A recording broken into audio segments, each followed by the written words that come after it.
So, ayan, papasok tayo mga besh. Ito ang aming swerteng bahay.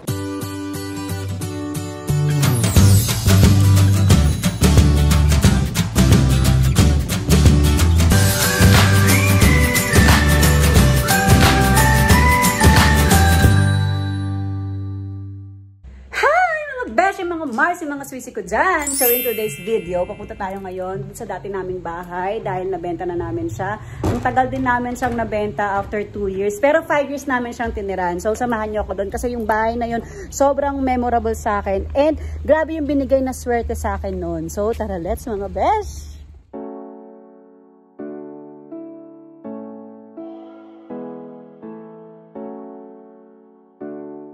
So mga beshi, nandito na tayo. Papasok na tayo sa bahay. May tao na dito kasi may pinapuntan na kami nung nagtatanggal ng mga aircon namin. At ililipat namin yung aircon doon sa isa naming bahay.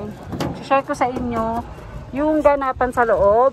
And kung magkano ba papatanggal ka ng aircon, ganyan. And very light na to. So ayan. Dito tayo. Sino tao doon? Sige po. Okay. So, nandito na tayo mga beshi. Ayan.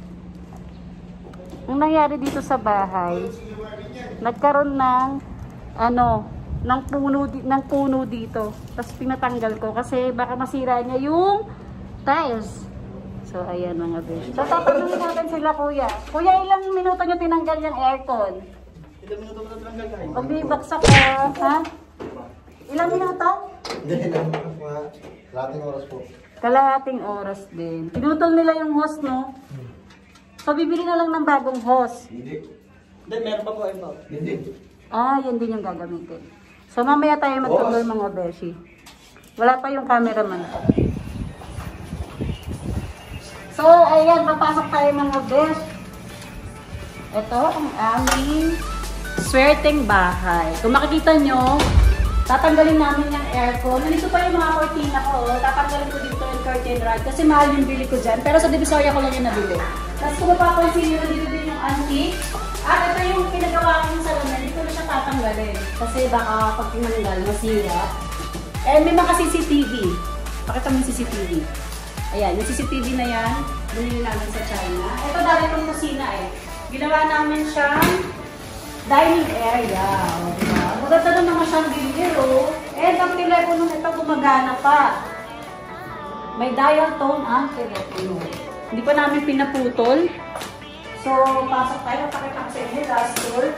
Ayan. Ang CR. Pinower up ko to. Kasi nabili namin itong bahay na to. Yung CR na to, bulok-bulok. Kaya kung papansin nyo. Tingnan nyo yung mga tiles. Ang ganda. Paano masabi? Ang hot, diba? Bongga. Tapos, bago nila tanggalin yan, ito yung kwarto. May mga picture frame na nakalagay dyan. Ito yung dati namin kwarto ng pangalan ng anak. At may aircon. Natanggalin ko din yung aircon, mga cortina. At may TV pa. Gusto mo ba yan yung TV? Kaso malakas sa kuryente yan eh. And ito yung isang kwarto bago sa master's bedroom. Ayan. May aircon din. Tatanggalin ko yung aircon. Marami pang yung gamit. And mga cortina. Sabi kasi yung mga cortina. Pwede natin ipamigay sa mga kailangan. Hindi kasama sa bayan. At master's bedroom. Tinanggal na nila yung aircon. Ito yung kama na pinagawa ko. Meron tong drawer. So, papakita ko sa inyo yung CCTV gumagana kasama mga beshi. Ayan na CCTV. Iiwan na namin yung mga CCTV. And yung mga gamit ko. O, diba? Nandito yung mga gamit, mga beshi. And CR. Ayan, naka-power up din yung CR. Walang ilaw. Pero kung titignan nyo yung tiles, maganda. And mini closet. So, meron akong mini closet dito, mga beshi. And meron kaming pinagawa na butas doon. Pakita mo. Oh my God! Wow! Exit yan. Exit yan taguan in case of merong mga naganapan na premium. Charot. Ito mga to, papakita ko sa inyo. Nag-i-inject kasi ako ng gluta. Kaya marami akong dineko. Pero tinigil ko na. Kasi ayoko nang maputi-maputi. So, di ba? Dito pa yung mga pabulak-bulaklak, mga sigilya, mga beshi. So, punta sa kitchen. Mamaya natin nakaputot na. Punta tayo sa kitchen. Para makita nyo.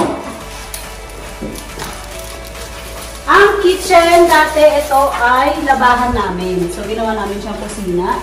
Hala, natanggal na yung ilaw. Diba? Ang cute. So kung makikita niyo, meron pa akong mga bilin dito. Pagtang sa kanila.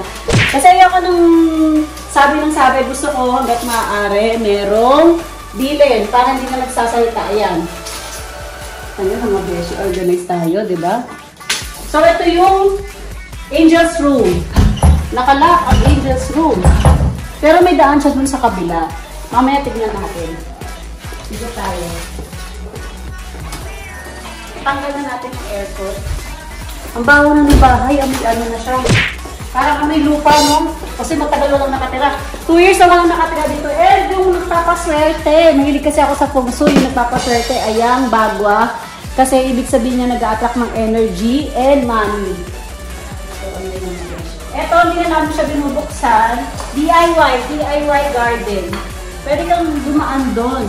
Swerte lang nakabili dito dahil mura lang namin siya nabenta. Sobrang swerte. And maraming mabibigay sa kanyang blessing and pera tong bahay na to. Katulad ng binigyan kami ng blessing, yung mga swerte. Ayoko siyang ibenta kaso meron naman kasi magkaroon tayo ng sentimental values. Kailangan nila natin yung mga hindi na natin kailangan. So lalabas tayo ng mga best. Ikutan natin.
So mga beshi, yung next episode natin, i-share ko sa inyo kung paano yung pagbenta ng property ko, ano yung ginagawa. And thank you for watching. Enjoy your day, enjoy your night, enjoy tomorrow morning, and consider subscribing.